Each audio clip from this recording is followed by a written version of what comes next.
Ya, baik. Untuk sore ini kita akan bahas materi mengenai hidrolisis garam, ya, untuk yang di kelas 11. Oke. Nah, ya, mengenai hidrolisis garam, ya, terdiri dari kata hidro, yaitu air, dan lisis artinya penguraian, ya, atau kalau di biologi, ya, lisis itu artinya pecah, ya, atau dipecah, ya, atau kalau di kimia yaitu tadi boleh disebut untuk kata dipecah, gitu ya, atau diuraikan, ya. Kalau di biologi biasanya kalian kenal istilah namanya plasmolisis, ya. Jadi keluarnya cairan plasma, gitu ya, atau rusaknya, ya, cairan plasma. Oke, hidrolisis ialah penguraian zat dalam reaksi kimia yang disebabkan oleh air. Ya, jadi itu pengertian secara umumnya. Jadi secara nggak langsung bahasa gampangnya hidrolisis itu artinya ditambahi air. Dah selesai. Gitu ya. Jadi bahasa gampangnya hidrolisis itu cukup ditambahkan dengan air. Ya, seperti buat larutan biasa. Ya, tapi berlakunya ini untuk garam. Ya. Nah, yang dimaksud garam dalam hal ini yaitu reaksi antara ion logam dengan ion sisa asam. Ya, bukan garam dapur yang ada di rumah, bukan. Itu salah satu jenisnya. Gitu ya. Jadi kalau di kimia kita ngomong garam secara umum, ya, garam secara umum yaitu reaksi antara ion logam dengan ion sisa asam. Itu namanya garam kalau di kimia secara umum. Ya. Nah, kalau garam yang sering kalian pakai, ya, yang kalian sering pakai di dapur, ya, itu kalau di kimia nama resminya, ya, atau seringnya disebut dengan garam dapur atau NaCl. Ya, cuma di Indonesia ya orang sering menyebutnya garam gitu saja. Ya, padahal kalau secara kimia jenis-jenisnya banyak. Makanya disebutkannya garam apa? Itu harus jelas. Ya, garam NaCl. Ya, gitu, atau garam MgCl2 boleh. Ya, garam NH4Cl boleh. Enggak ada masalah.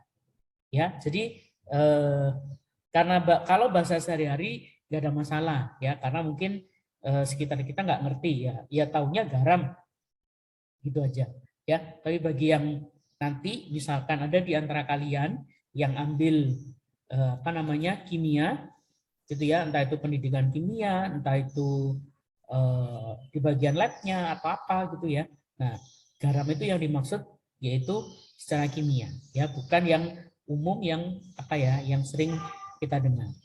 Oke.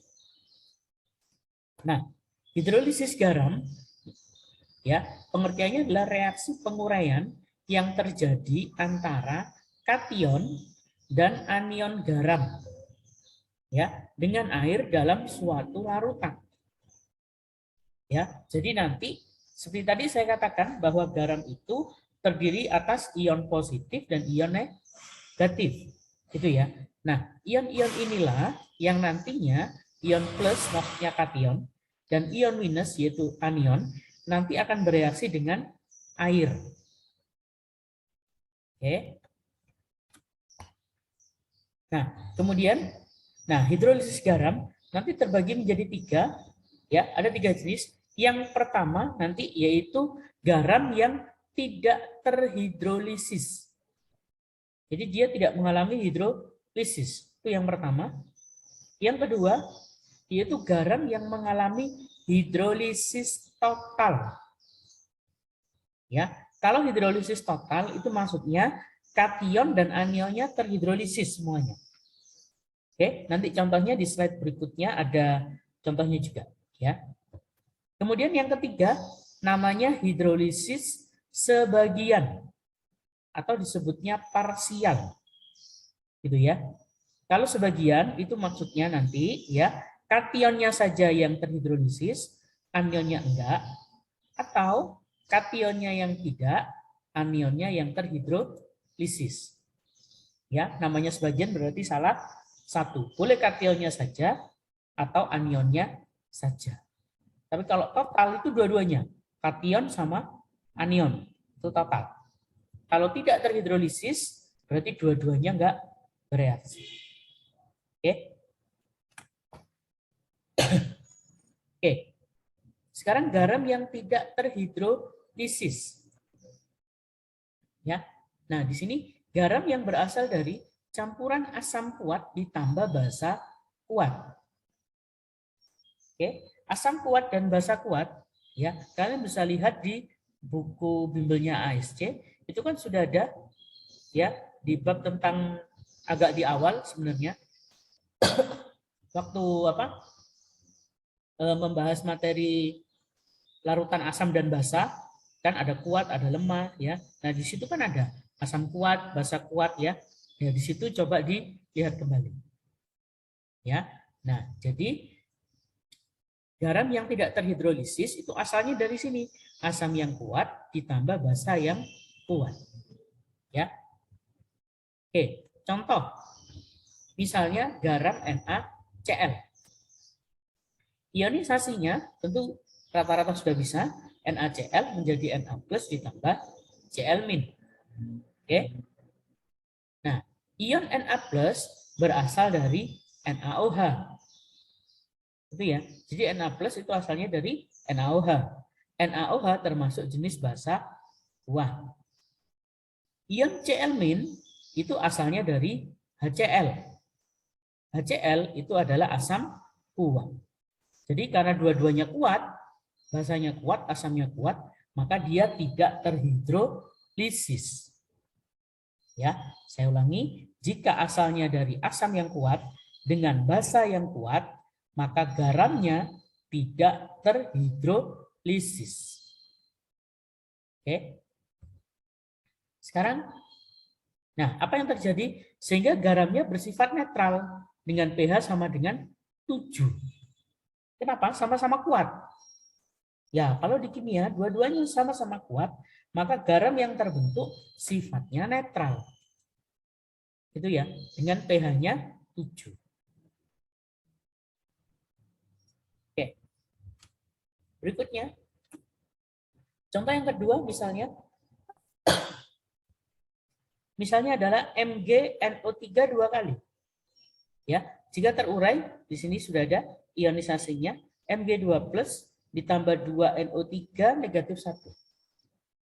Oke, Mg2+ itu asalnya dari MgOH 2 kali, yaitu basa kuat. Ya, NO3- asalnya dari HNO3, yaitu sifatnya asam kuat. Ya, nah sehingga sama seperti halnya yang di bagian atas ini tadi, karena dua-duanya kuat, ya maka garamnya bersifat netral juga, ya. Maaf. Oke, garamnya juga bersifat netral dan pH-nya otomatis sama dengan 7. Ya. Jadi seperti itu. Jadi saya ingatkan kembali, ya, jika sama-sama kuat, maka garamnya netral, gitu ya. Kalau garamnya netral, pH-nya persis 7. Ya, jadi mirip seperti air. Ya, dia tidak terhidrolisis. Ya, garamnya. Oke, Pak, tahunya kuat lemah dari mana? Ya, dari catatannya bisa dilihat kembali. Ya, di bukunya ASC tentang asam dan basa, itu di bagian depan kan sudah ada, ya, sudah saya kelompokkan asam kuat, basa kuat, asam lemah, basa lemah, gitu ya. Dan reaksi ionisasinya juga sudah ada. Ya, jadi sambil mengulang asam dan basa bisa dilihat kembali. Ya, oke. Di slide berikutnya, nah sekarang kita ke garam terhidrolisis sebagian. Oke, garam terhidrolisis sebagian. Nah, yang pertama bisa jadi garamnya nanti sifatnya asam. Ya, dengan catatan berasal dari asamnya yang kuat, basanya yang lemah. Oke, perhatikan. Jadi garam yang sifatnya asam itu asalnya dari asam yang kuat ditambah basa yang lemah. Oke. Contoh misalnya NH4Cl. Oke. Diionisasikan dulu. NH4Cl menjadi NH4 plus ditambah Cl min. Itu ya. Ingat-ingat yang plus ketambahan OH. Yang minus ketambahan H di bagian depan. Saya ulangi. Ketika terionisasi menjadi NH4 plus dan Cl min, gitu ya, maka yang bermuatan plus mendapat ion OH di bagian belakangnya. Oke, yang Cl min seperti ini, ya, ketambahan H di bagian depan. Oke, sehingga NH4OH kalau kalian cek itu basa yang sifatnya lemah. Karena basanya lemah, ada lemahnya, maka dia mengalami hidrolisis. Sedangkan asam kuat, ya saya warnai merah, kuat, ya maka tidak mengalami hidrolisis. Oke, jadi ini kita cek dulu, dia mengalami hidrolisis atau tidak. Oke, sekarang reaksinya, bagaimana reaksi hidrolisisnya, gitu ya. Nah, bisa dilihat di sini, ya prosesnya biar tahu H positif, ya itu ditambah H2O. Oke, masih ingat H2O itu asalnya dari H plus dan OH-. Paham ya?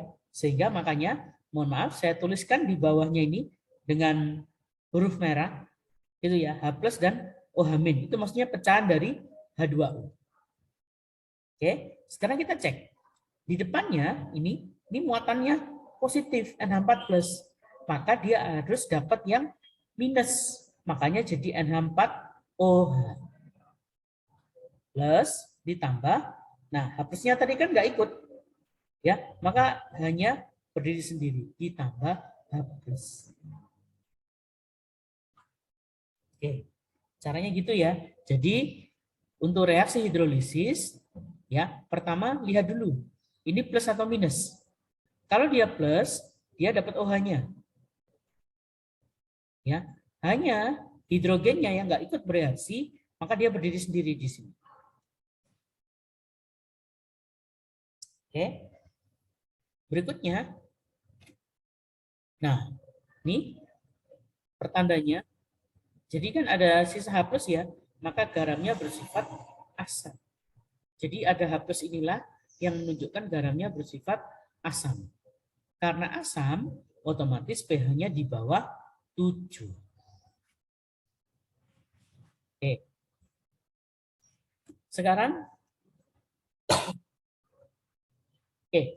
Cl-nya. Cl-nya kita tambah H2O. Ternyata tidak mengalami hidrolisis. Kenapa? Itu ya.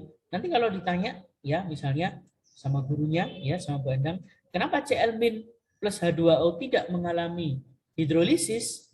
Ya, alasannya kenapa? Karena ion Cl- berasal dari HCl dan HCl adalah asam yang bersifat kuat.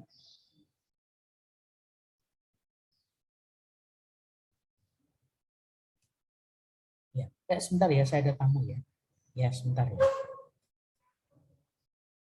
Pari. Pari.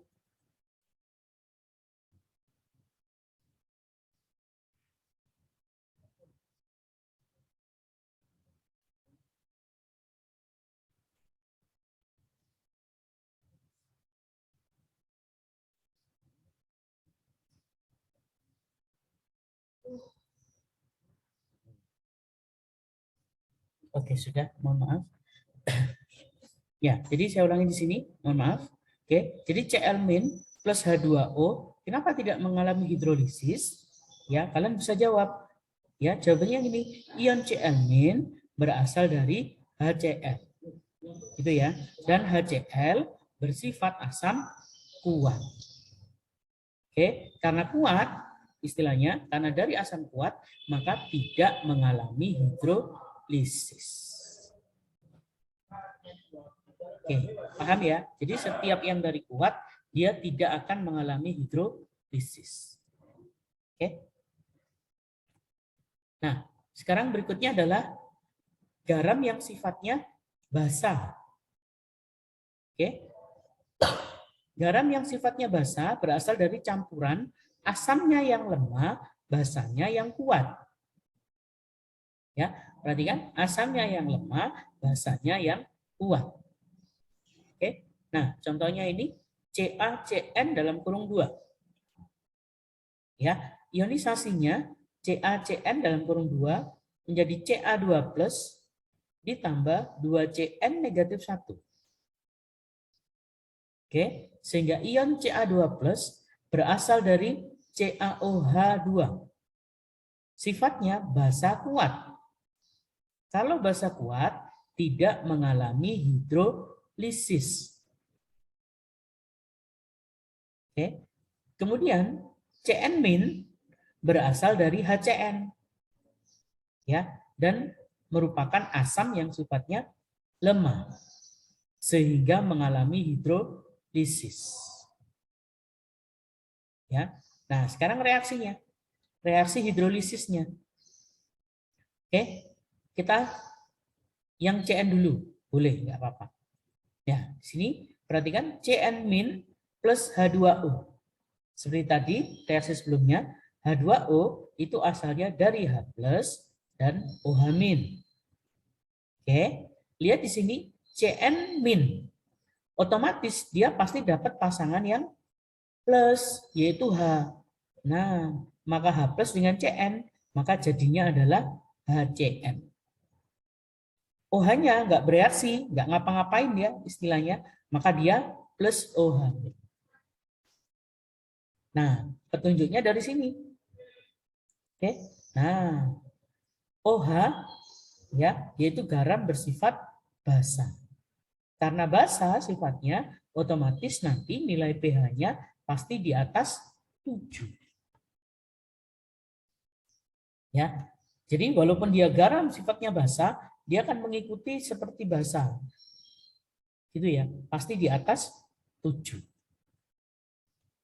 Oke, Ca-nya, nah di sini kalian perhatikan Ca2+ ditambah H2O, dia tidak bereaksi atau tidak mengalami hidrolisis. Ya, kalau ditanya kenapa tidak mengalami hidrolisis, nah jawabannya dari yang atas ini, karena ion Ca2+ berasal dari CaOH2 yang bersifat basa kuat. Ya, karena basa kuat tidak mengalami hidrolisis. Ya, basa kuat sehingga tidak mengalami hidrolisis. Oke. Berikutnya yaitu garam terhidrolisis total. Nah, tadi ada yang tidak terhidrolisis, kemudian terhidrolisis sebagian, sifatnya ada 2, ada yang sifatnya asam, ada yang sifatnya basa. Itu ya. Nah, sekarang yang berikutnya yaitu garam terhidrolisis total. Kalau total berarti dua-duanya. Oke. Nah, kita cek. Nah, di sini garam yang berasal dari campuran asamnya lemah ditambah basanya juga lemah. Jadi dua-duanya lemah. Itu ya. Nah, kemudian contohnya, nah saya ambil contoh ini, CH3COONH4. Ya, kalau dia terurai maka akan menjadi CH3COO- ditambah NH4+. Ya. Nah, NH4+ asalnya dari NH4OH, yaitu basa lemah sehingga mengalami hidrolisis. Ya. Kemudian CH3COO- berasal dari CH3COOH, asam lemah juga mengalami hidrolisis. Oke.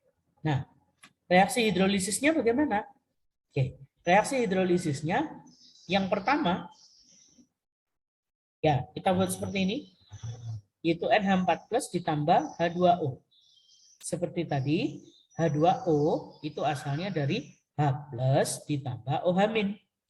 Ya, karena dia plus pasti dapat muatan yang minus. Makanya jadi NH4OH ditambah H+. Oke. Yang kedua, karena pasangannya CH3COO-, ya, jadinya seperti ini. Ya. Dia kan minus CH3COO-, dapatnya H+ dari H2. Maka jadi CH3COH ditambah OH-. Nah, perhatikan di sini, Pak, ternyata ada 2 yang sisa, yaitu ada H+ dan ada OH-. Oke, menentukan sifatnya gimana, Pak, kalau total? Nah, kalau total, ya di sini ya nilai pH ditentukan dari Ka dan Kb-nya.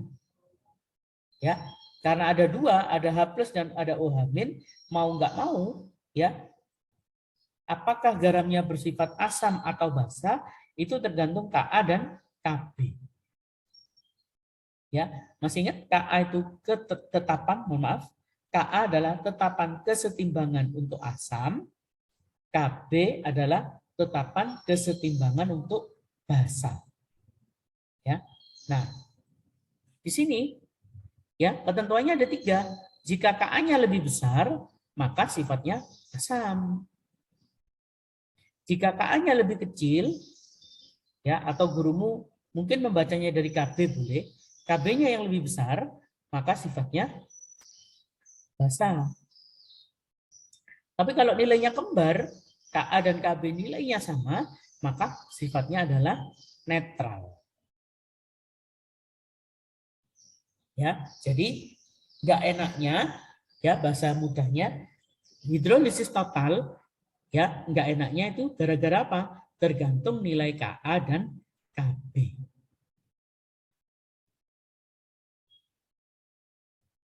Oke, itu ya. Jadi jika Ka-nya lebih besar dari Kb, maka asam. Jika Ka-nya lebih kecil secara nilai, maka dia bersifat basa. Kalau basa, pH-nya di atas 7. Ingat-ingat, ya. Kemudian kalau nilainya sama persis, ya, nilai Ka sama dengan Kb, maka garamnya bersifat netral.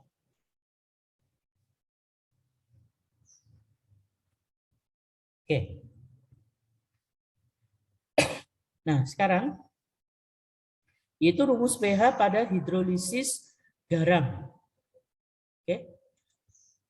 Nah, yang pertama, garam yang sifatnya asam, ya, atau asam yang kuat ditambah basa yang lemah.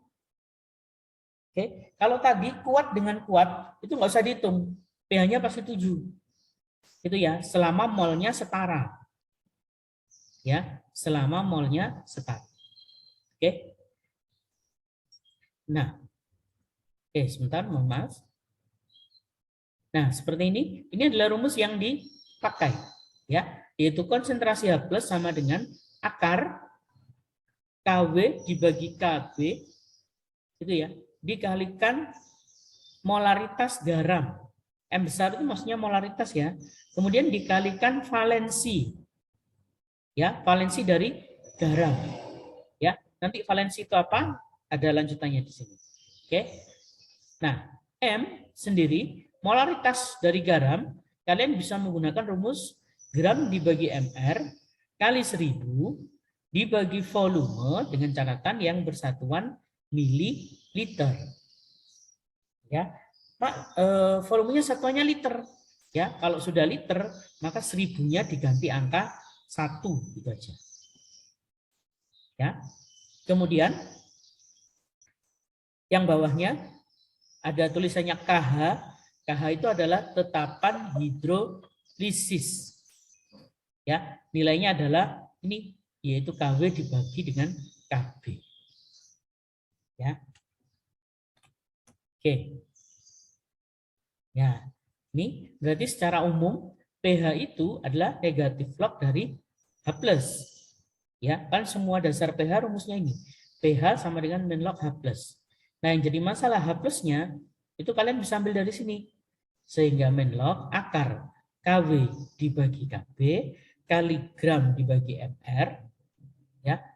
Polaritasnya saya masukkan sini rumusnya, gram dibagi mR kali 1000 dibagi volume, kemudian dikalikan valensi.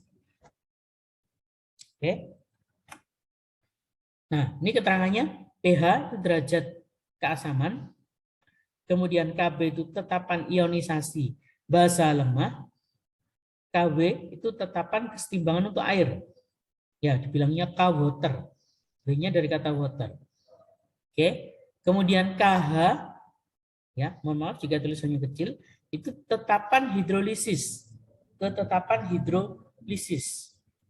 Kemudian M besar, nah ini polaritas garam, V-nya adalah volume. Ya. Oke. Nah, ini valensi, apa dimaksud valensi? Ya, mungkin masih bingung.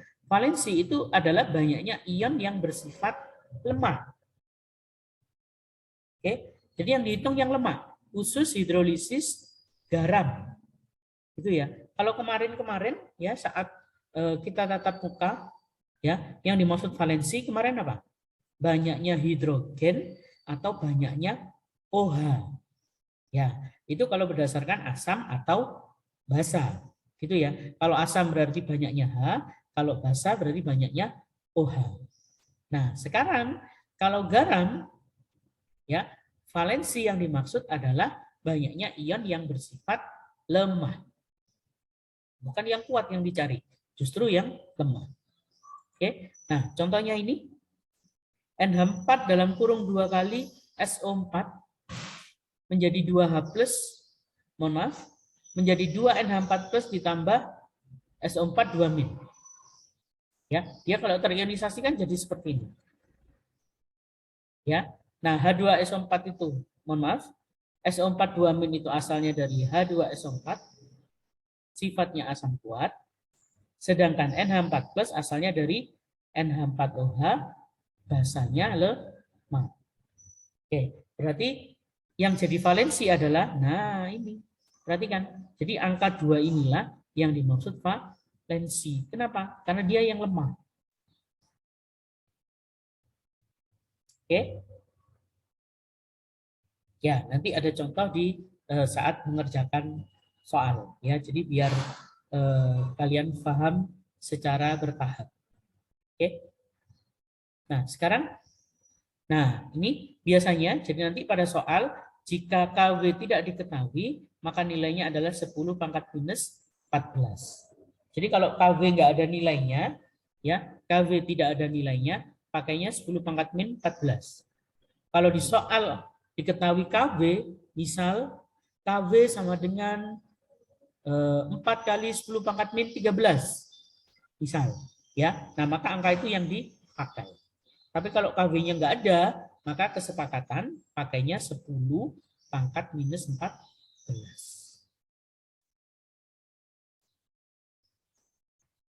Oke. Sekarang yang kedua, yaitu garam yang sifatnya basah. Ya, terdiri dari asamnya lemah, basanya yang kuat. Ya, basanya yang menang. Nah, rumusnya sedikit ya agak terbalik. OH- yaitu KW per Ka. Kalau H+ tadi KW per Kb. Perhatikan. Ya, rumus belakang-belakangnya dia sama. Molaritas garam kali valensi. Ya, molaritasnya pakai gram per mR kali 1000 dibagi volume. KH-nya KW per Ka. Oke, karena ada asam lemahnya makanya dipakai Ka. Ya. Nah, rumusnya ini POH berarti negatif log konsentrasi OH-. Ya, rumusnya dimasukkan seperti biasa. Ingat karena dia masih berupa POH, maka ingat pH 14 dikurangi POH. Ya, nah itu harus tahu. Ya, kebanyakan siswa, mohon maaf, ketika menghitung garam yang sifatnya basah, ketemu pH-nya dia sudah senang. Nah, awas, ingat yang ditanyakan pH-nya. Ya, dia lupa tidak mengurangi 14 dikurangi nilai pH-nya. Sehingga, mohon maaf, ya jawabannya salah. Ya. Oke, keterangannya sama seperti yang tadi. Ya, kalau pH itu derajat keasaman, kalau pH itu dibilangnya derajat kebasahan. Ya, karena sifat basahnya. Kemudian Ka tetapan ionisasi asam lemah, ya, lainnya sama. Oke. Kemudian, nah, valensi masih sama, yaitu banyaknya ion yang sifatnya lemah. Oke. Nah, contohnya ini MgCN dalam kurung 2. Sehingga terionisasi menjadi Mg2+ ditambah 2 Cn-. Asalnya dari mana? Nah, kita cek. Ya, Mg itu dari MgOH2. Sifatnya ternyata basa kuat. Nah, Cn- asalnya dari HCN. Itu ya, yang minus depannya tinggal nambahi H. Yang plus belakangnya ditambahi OH. Oke. Saya ulangi, yang HCN asam sifatnya lemah. Nah, maka perhatikan di sini ya. Nah, angka 2 inilah yang dimaksud dengan valensi. Ya. Nah, ketentuannya sama seperti tadi, jika KW-nya tidak diketahui, maka nilainya 10 pangkat minus 14.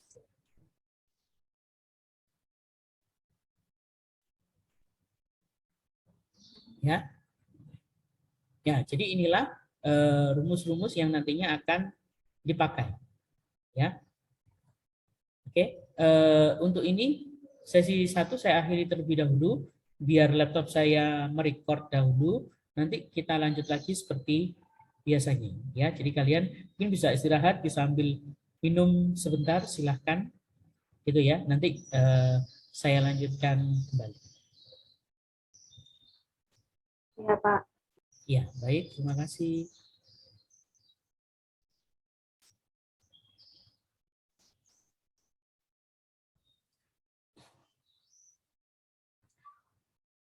Oke, baik, saya lanjutkan sambil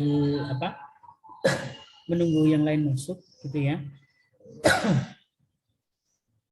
Oke, yang ketiga, lanjutan dari materi yang tadi, ya. Jenis yang ketiga yaitu sekarang garam terhidrolisis total. Ya, kalau hidrolisisnya total, maka asamnya lemah, basanya juga lemah. Ya, jadi dua-duanya lemah. Oke. Nah, kalau dua-duanya lemah, nah, maka rumus KH-nya, ya, tetapan hidrolisisnya adalah KW dibagi Ka kali Kb. Ya, jadi di bagian bawahnya Ka kali Kb. Itu tetapan hidrolisisnya. Ya, pH-nya pakai rumus negatif log akar KW kali Ka dibagi Kb. Ya, molaritasnya nggak berlaku. Ya, jadi enaknya terhidrolisis total, ya, itu rumus pH-nya pakai ini. KW kali Ka dibagi Kb. Ya. Nah, ya, keterangannya masih sama, pH-nya adalah derajat keasaman.